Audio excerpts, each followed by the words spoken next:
aspects are dealing with parastrishu, with other women, and with his own wife, Patnyam, and with citizens, Prajashu, and with devotees, Kinkaro. So it's mentioned, he would respect all women as if they were his own mother. Matrubhakti. The word it is here, Matrubhakti.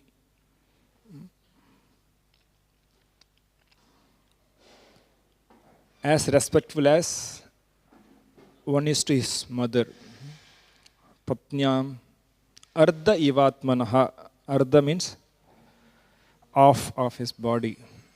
That Lord Shiva also is called Ardhanarishwara.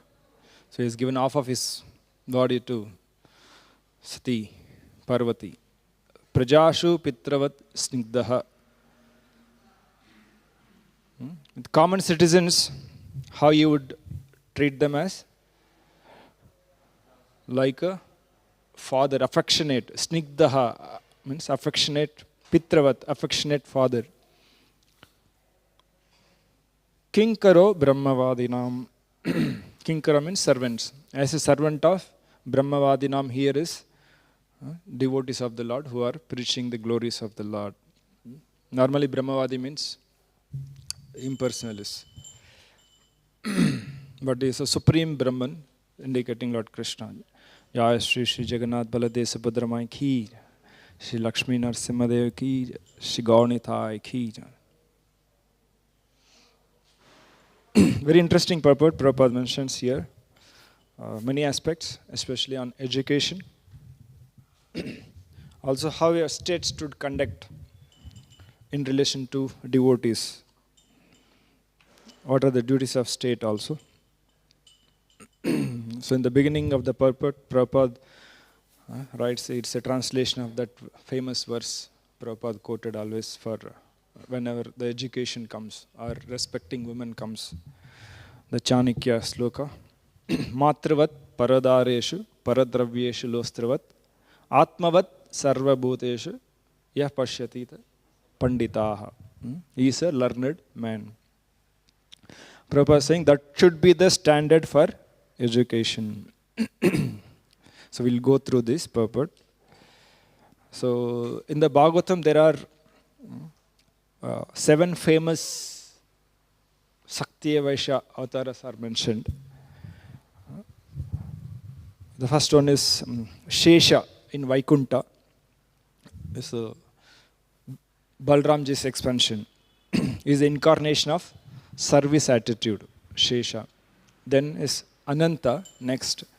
He is Dharana Shakti. He is holding the whole universe on his, as his snake on the head, on his head.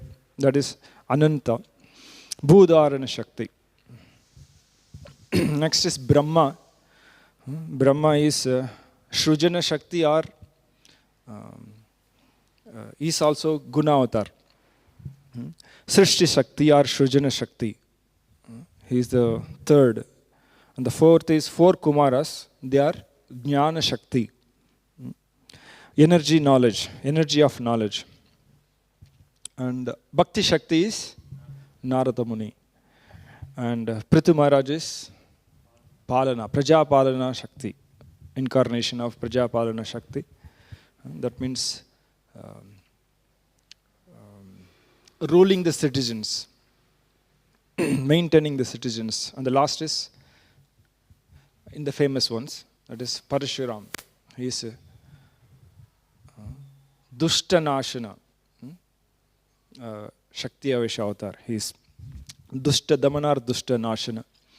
So he is subduing the wicked or all the people who are creating trouble. So in this, Prithu Maharaj is very famous for his Prajapalana Shakti. Maintaining the citizens. That's why we see in the next chapter, all the citizens are going to Prithu Maharaj when there is no more production from the earth. They were not lazy, but they are trying their best, they are endeavoring, but still they are not getting any food grains. They are all working hard, still they are not getting. So then they got approached Prithu Maharaj. So that is the time the king, he chases Mother Earth in the form of a cow, and then later we'll see.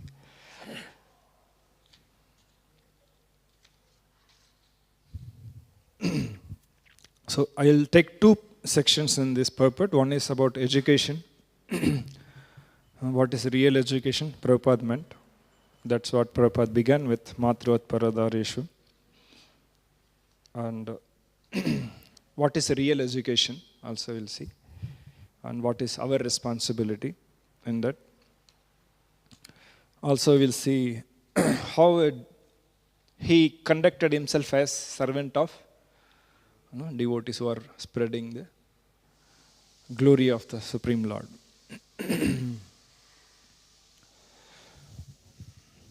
So, Matruvat Paradareshu, Paradravyeshu Lostravat.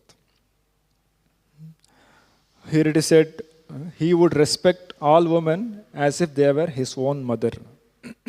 Why that much respect is there for our mother?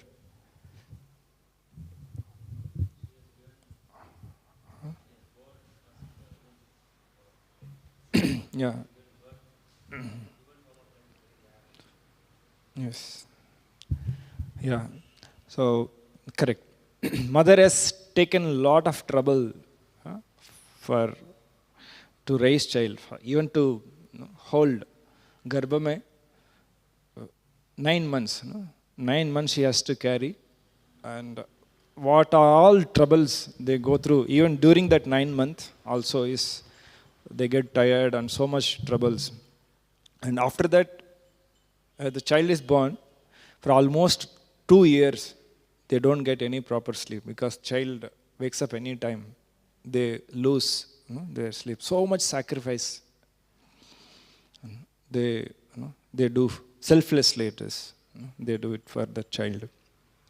They forgo their sleep and they take care. And also mother is the first guru for the child. She is the one who gives the culture and all the basic knowledge the child has to in the progressive growth from the beginning.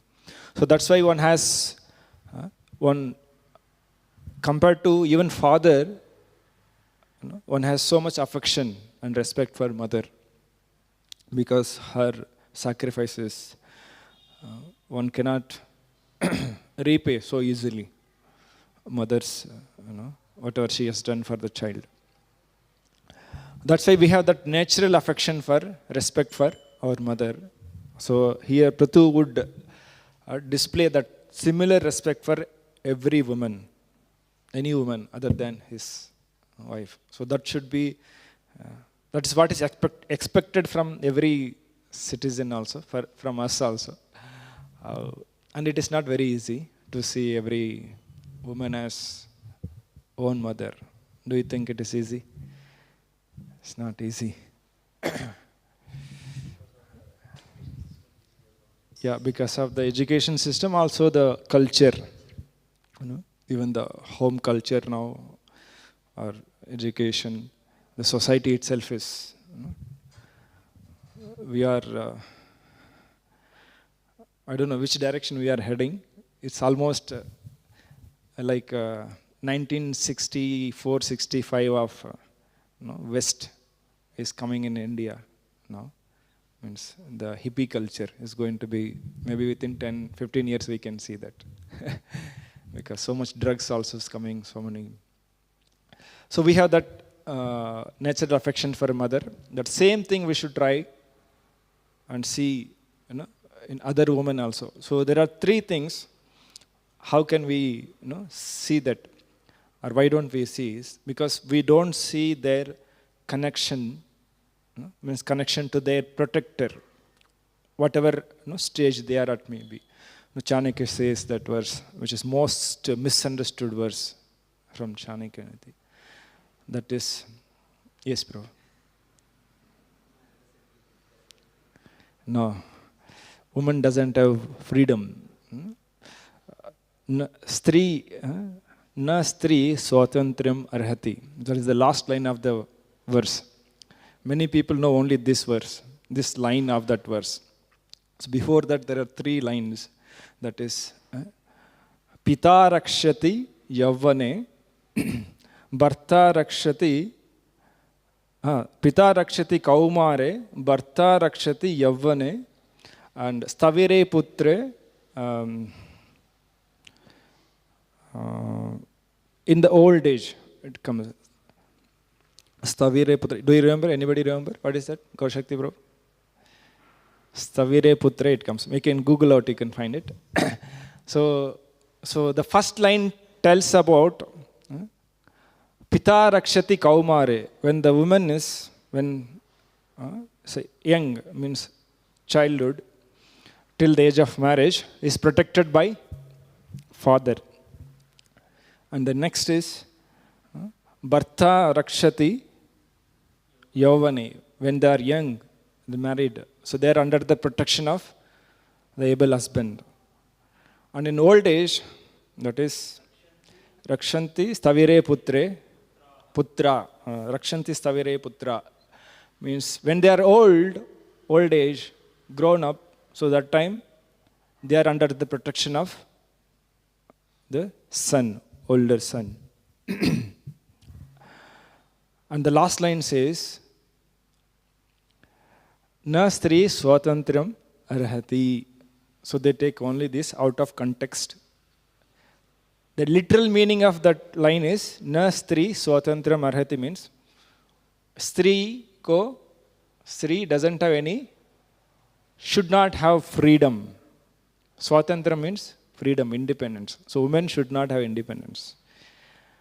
If any common sense person can understand, the first 3 lines are talking about the protection of the woman. Why should there be the 4th line which is saying there should not be freedom? The actual meaning of that is, they should be protected when they are young by father, in the childhood, young by husband, old by, when they are old by son. And they should never be left anytime unprotected. So that is what is that last line says. They should never be left unprotected at any situation. That independence there is, swatantriyam there is, they should never be left unprotected at any point. So that's the most misunderstood verse, and people quote and they burn Manu Samhita also for these reasons.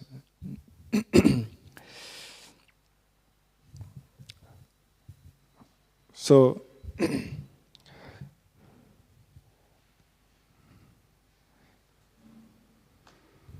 why did I go there? That verse.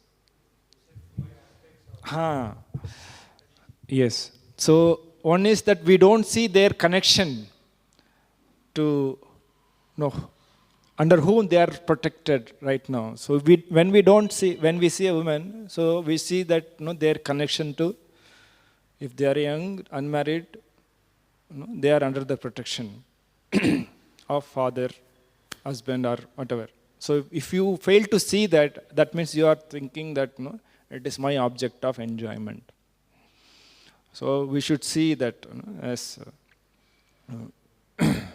Ishavashamidam Sarvam also says, that we can apply here also, that is not your property. That is the property of somebody else.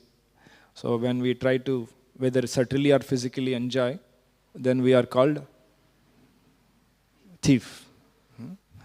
So we don't see that connection. And higher than that, we should see that their connection to Jiva, their connection to Krishna, and they are ultimately under Krishna. Of course, before that comes the king. King is responsible for protecting them.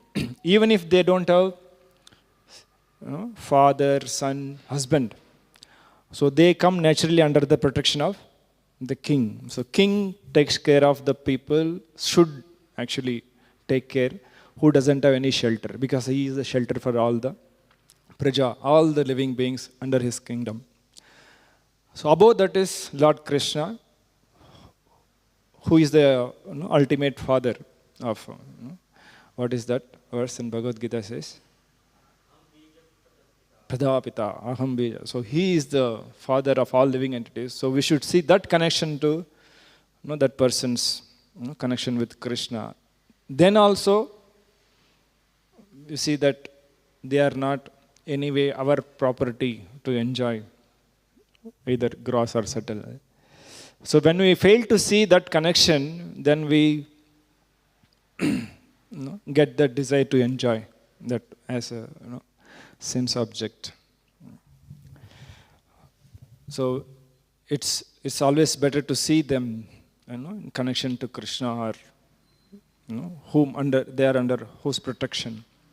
And then it is, of course, that theoretically we see, but what we can do practically is we should draw boundary line. So boundary for others to not to enter, protection from women also, and we also don't cross our boundary we have. So one devotee was mentioning, he had gone to west for preaching. So he was mentioning that he had to go, and he landed there, and then one devotee who was the president, she's Mataji, she had come to pick up him, that brahmachari, saffron devotee. So then he said, "Oh, why did you come? So you could have sent somebody, some young devotee to come, and some other devotee."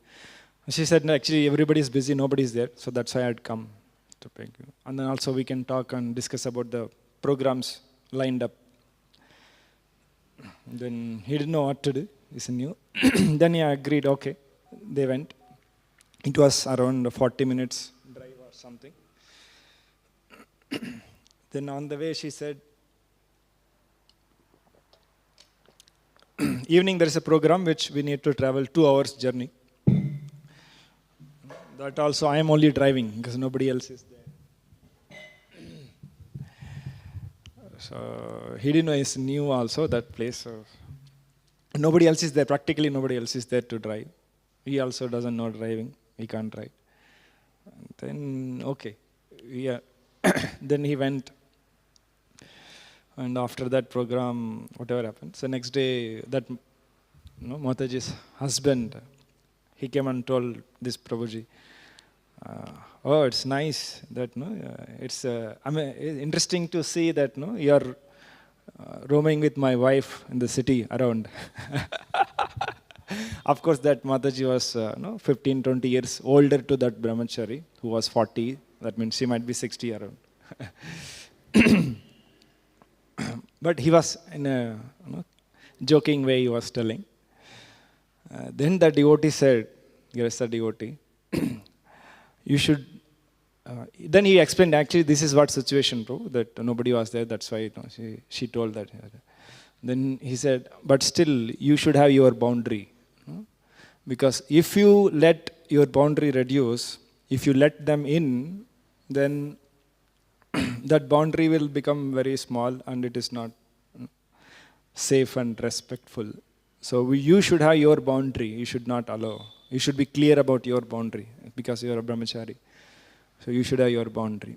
Then after that he made a statement. He said, if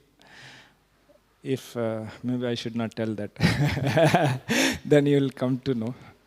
So he said that you should have a boundary. So we should have our boundary. We should know how much we can go and what is our safe area and how much we should let in, especially women in our dealings, how much we should. Because if you are clear how much we should also go and they come, then we are safe. It's not only brahmachari, anybody it is. Brahmachari, Grihastha, Vanaprastha, Sannyasi for all. So that is the principle. So when we have clear boundary, then we are safe and they are safe. That is, yes. What? yeah, he asked his spiritual master. His spiritual master told him that whenever such a situation is there, which is means unavoidable, there is nobody else, then you should call up that senior devotee where we are reaching to that destination. You tell him that this is the situation, that nobody is there and we are coming. I'm coming with this. Mataji was driving us. So the journey takes 45 minutes or 2 hours. You just call, no, I'm just starting journey. So after reaching, immediately you should go and inform him that, no, I have reached. And you meet him and tell him. Why? So that in the 2-hour journey, it became 3 hours, means 1 hour you roamed somewhere else and came. So it should not be, nobody should have any doubt or something where they went in between, nobody knows. So we should clarify that after reaching there.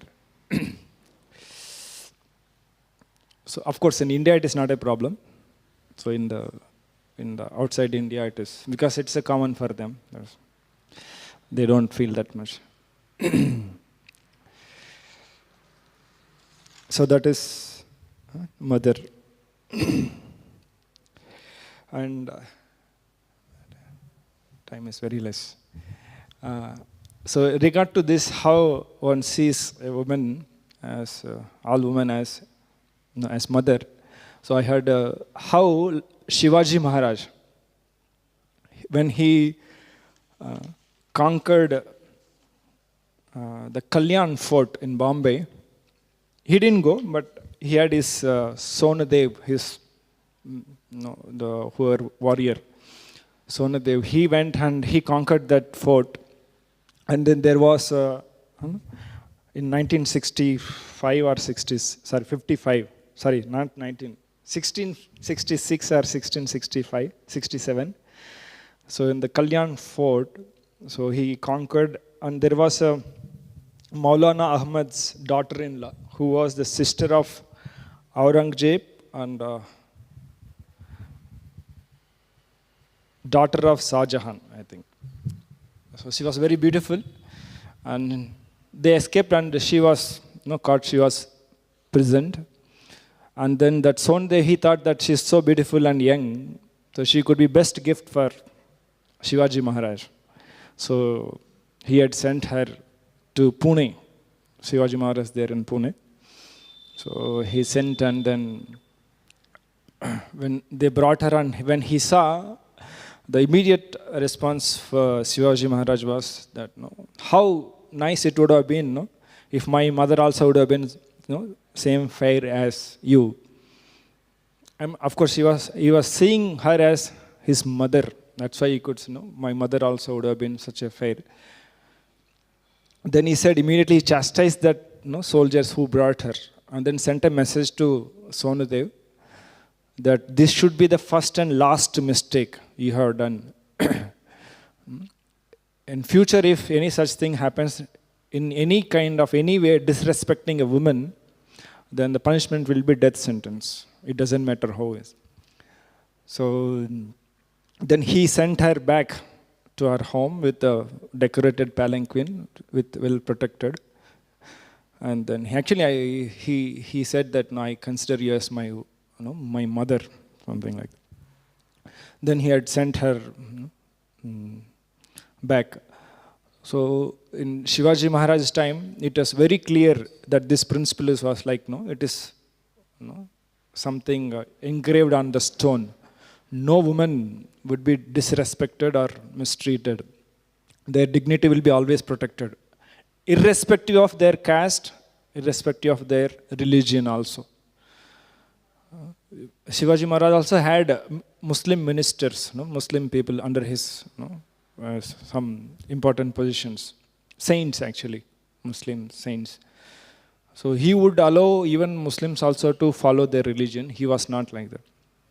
And he would respect women. So during the riot recently in the sense, I think it was after Shivaji Maharaj, maybe 100 or 200 years during British time also, when there would be a riot between Muslim and friction, Hindus, the Muslim women would go and take shelter of Hindus' home where they have Shivaji Maharaj in the outside door they keep, because they know that anybody who is follower of Shivaji will not, they give shelter, they will not mistreat or kill, harm women. So that was how Shivaji Maharaj made the rule respecting women. And that time, during his time, there would be no public dances by any kind of women song, because that is not, it could, I think it was only for Lord, or I don't know it was there or not, but there was no public performance, dance or singing, because that is not very respectful for women. They are dancing in front of so many people. So that was also not allowed. So that's how he treated. The same way we see here also Prithu Maharaj is treating, saying that he will treat every woman except his own wife as his own mother. So then his wife, the second part, the translation says is, he would treat his wife as Ardha Ivatmanaha, of himself. So in generally a Vedic cultured man, he doesn't see his own wife as even as object of sense gratification or sense enjoyment. So that is when a person cultured or grown up in a Vedic culture, he would not see his own wife also as object of sense gratification. What to speak of seeing other women as object of sense gratification. And wife is like a Sahadharmini, that's what also the same meaning. Ardha Ivatmana also means Sahadharmani or Ardhangini. Because without her, husband cannot perform any sacrifice also. That's why Lord Ram also, when Sita was kidnapped, so Maya Sita, so he had made a golden Sita for doing sacrifice even in the forest. That's what I. And Lord Shiva also gave himself of his self. That's why he's called Ardhanarishwara, Lord Shiva. That's how he would treat. That means he would give that much due respect and dignity to his wife also.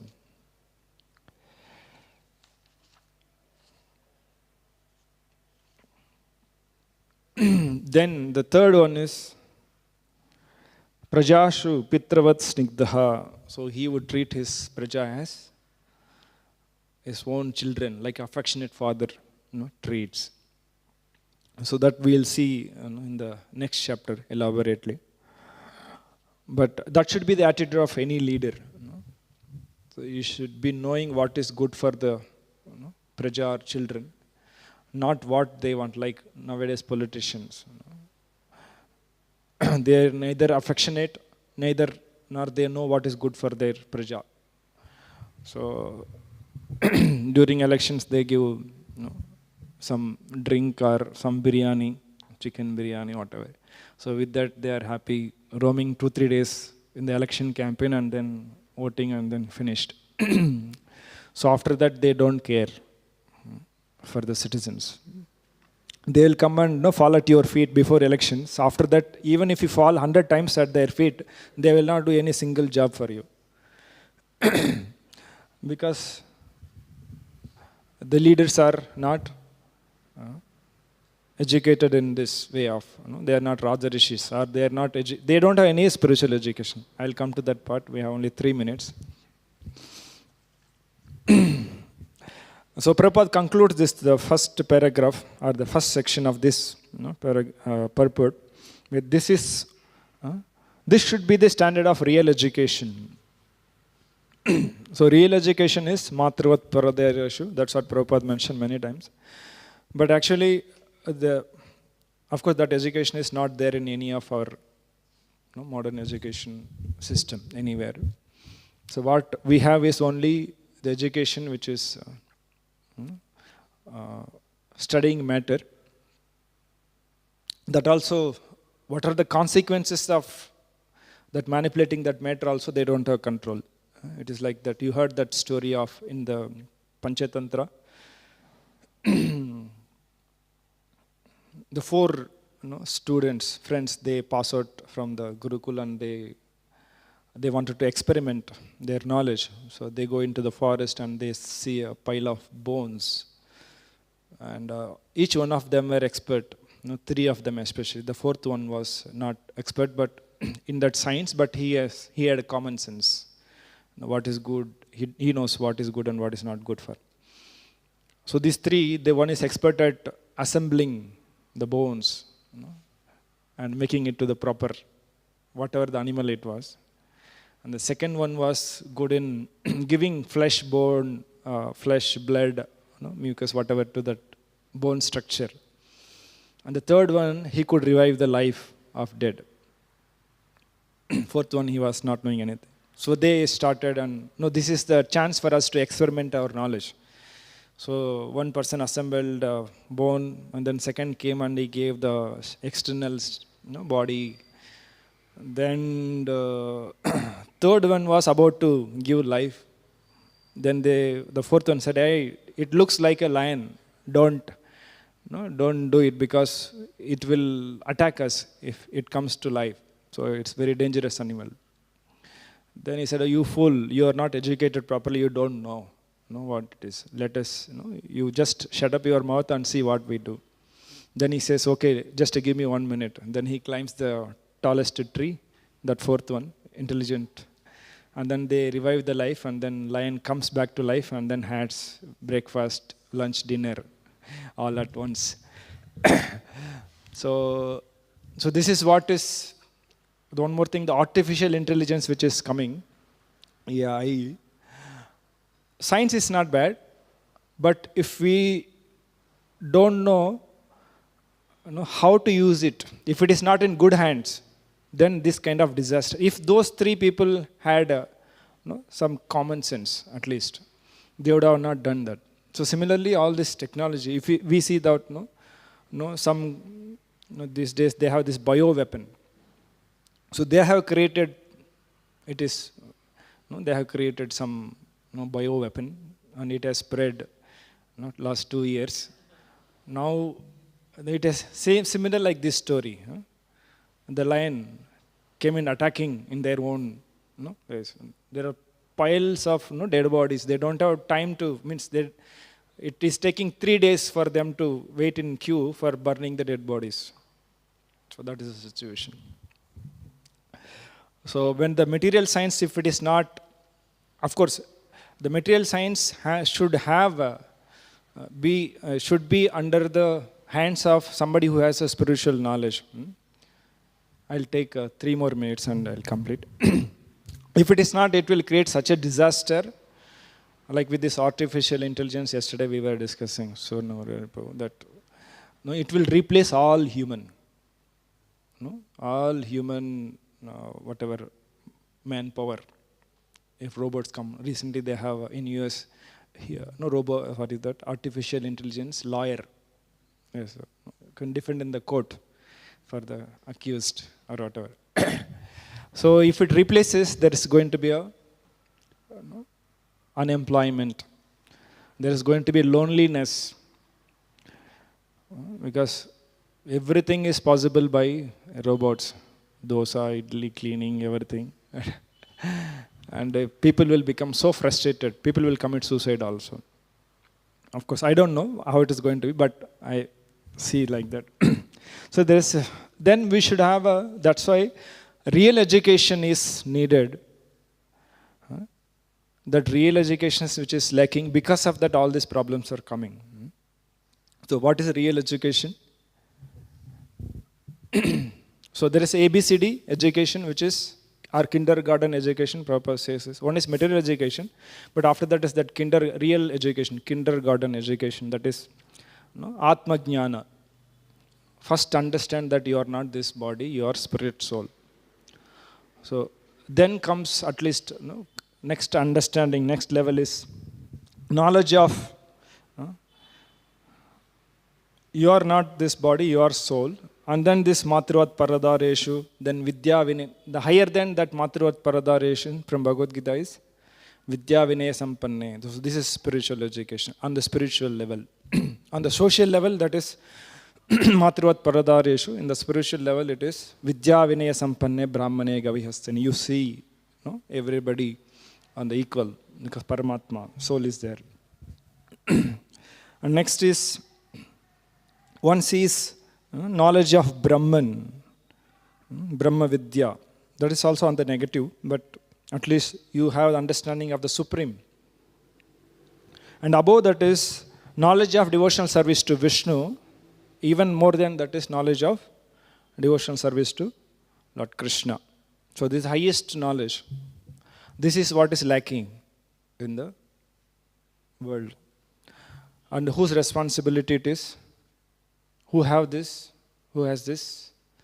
So we have that great benediction because of Srila Prabhupada's mercy. All of us are getting this highest knowledge.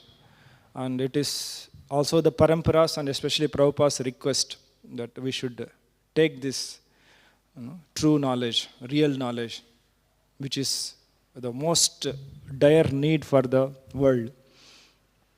Whatever way, whatever our capacity, we should try to take this and spread. So that way we can try to repay whatever we are getting. We cannot repay, but we can endeavor at our maximum, whatever our maximum capacity. We can try, like Prabhuji, Swarnaguru Prabhu, they say, saying that we should chase, what is that? Not chase, chase the rhinos is that. And catching the leaders, preaching to the leading community, people who are on that level, then it becomes. Also, Bhagavad Gita is actually meant for that, for the leaders. But everybody can have access. It is not they are denied the other section. But it will be very fast and effective.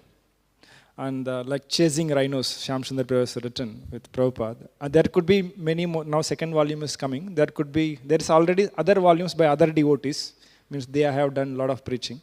They have done. And there could be many more volumes of chasing rhinos, even in our life, when we try to endeavor ourselves in that direction of spreading this, taking this message.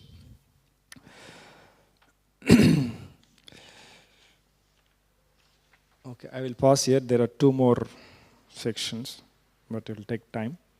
So today we saw how in the purport, Prabhupada mentioned Matruvat Paradadeshu, how one should respect a woman as mother. And we also saw that how we should draw boundaries so that it is safe for us and safe for him. That is respect. And also we saw we should see that their connection with, they are always under protection. We should see that either the three levels are the king or the Supreme Lord. So then we don't see them as object of sense gratification. Also, we saw that how Shivaji Maharaj would treat women. And then the last we saw this, what is real education. It is our responsibility to spread. Because I see every one of us seeing in the world, people are very proud to propagate. Yesterday Prabhuji was mentioning. They are so proud to propagate all the apadharmas or which are the principles, good car, whatever, pan, cigarette, drinks, all the celebrities. They are so proud. Even the people smoke on the bike or whatever. Openly, publicly they are doing. They are not scared. But in Kali Yuga it is like, those who know, those who have the best thing, so they are inside, they don't. Chanakya says, मुझे डर नहीं है दुष्टों की दुष्टता का, लेकिन मुझे डर है सज्जनों की निष्क्रियता का. So I don't fear the wickedness of the wicked, but I fear the sajjanon ki nishkriyata ka. Silence of the sajjan means able men or good people. So we have that opportunity or facility. We are getting that knowledge and facilities. So if we become, we are in the path of becoming Sajjan. There is one Sajjan who created violence, but we should be the other side. So we can try our best under the guidance of our superiors. Then that will be pleasing to our Guru Parampara and Krishna. So that is what we can try out from our side. So I'll pause here. Sorry for taking more time. Hare Krishna. Anybody has any comment to